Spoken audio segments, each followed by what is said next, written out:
Oh, thank you guys so much for joining us. Rosalba, I wanted to do your story. Rosalba is one of our Twitch mods, and Rosalba is a niece of mine. And Rosalba is an organizer. Rosalba is a news hound. Rosalba is about the women's. And I thank you, Rosalba, for bringing me this story because I needed to see this. It's Burn It Down with Kim Brown, everybody. Please like the video, subscribe to the channel. Come join us Tuesdays and Fridays, 7 p.m. Eastern. So obviously, this is a channel that supports and defends Black women, but we support and defend Indigenous women too. We are about the same, right? Only some nuance, some nuanced differences between Black and Indigenous women, but our plights largely mirror each other's here in America. And tragically, the issue of missing and murdered Indigenous women, MMIW, is something that's ongoing. And it's reflective of the level of disregard that American society has for Indigenous and Black women and girls as a whole. The documentary about the young white girl, what was the child's name? Gabby Pieto, the beautiful young blonde who was tragically murdered by her partner. But when she was missing, it was national news. It led the news. It was on the Today Show, Good Morning America. Authorities are still trying to search for Gabby Pieto. And why was that? Because she was white, because she was young, she was blonde, she was pretty, she was a social media influencer. But the story of 14-year-old Emily Pine from Mesa, Arizona, actually, Emily is an Apache girl. I believe she was raised on the Apache res there in Arizona. And tragically, 14-year-old Emily, did I say Pine? I meant to say Pike. Emily Pike was found unalived in a very brutal and horrific way. And her killer has not yet been found. Police do not seem to have any leads. And her story is so heartbreaking because she was only 14. She went missing from a group home, I believe, in Mesa, Arizona. A group home, by the way, that over the past 3 years, 30 youths have been reported missing from this particular group home. So it doesn't seem they do a very good job of keeping track of the children that are in their care. But the community has come out to rally for 14-year-old Emily Pike. And we need to say her name for a number of reasons. But I mean, this doesn't end, right? The femicide of Black and brown girls and women, it doesn't end. Like, it doesn't stop. And if you're not a sympathetic victim, meaning if you are not white, not blonde, not young, not somebody that mainstream America can feel universal sympathy for, they won't even cover your story. It may not even make national news. But I think this story has begun to percolate. But unfortunately, the killers of a lot of missing and murdered Indigenous women, unfortunately, are never held to account.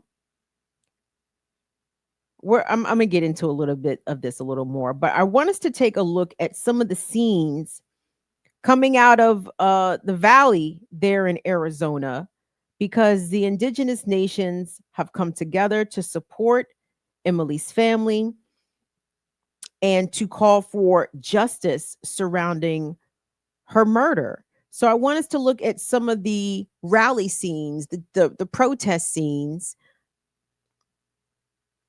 for people calling for justice for Emily Pike. So let's go ahead and take a look at that.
Well, they were up their stick too.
No more stolen sisters.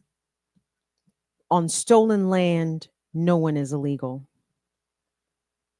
And to be honest, guys, I really, first of all, my deepest condolences to Emily's family and her entire nation in her community.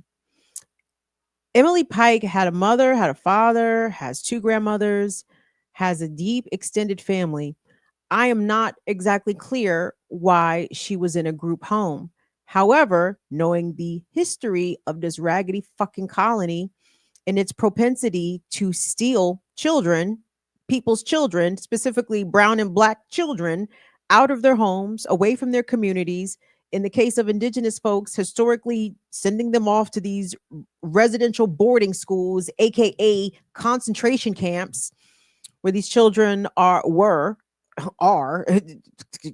past and the present joined together here, but where indigenous children were tortured, abused, maimed, buried on the grounds, many in unmarked graves. We still don't even know how many stolen indigenous children are resting not in peace at some of the sites of these residential schools. So when I hear of this native child, this Apache girl in this group home, when she has a mother and father, I can only assume that the state somehow intervened to separate this child from her community, as the American government has been doing for literally hundreds of years. Okay. And also, over the same duration of time, indigenous women have been stolen, kidnapped, assaulted, brutalized, unalived by people that can come and go in and out of their community, usually without any repercussion. And local authorities in Arizona say that the FBI and the Bureau of Indian Affairs are working in conjunction to help the investigation to find out who murdered this young girl. But tragically, it literally could have been anyone for any reason. Well, let me rephrase.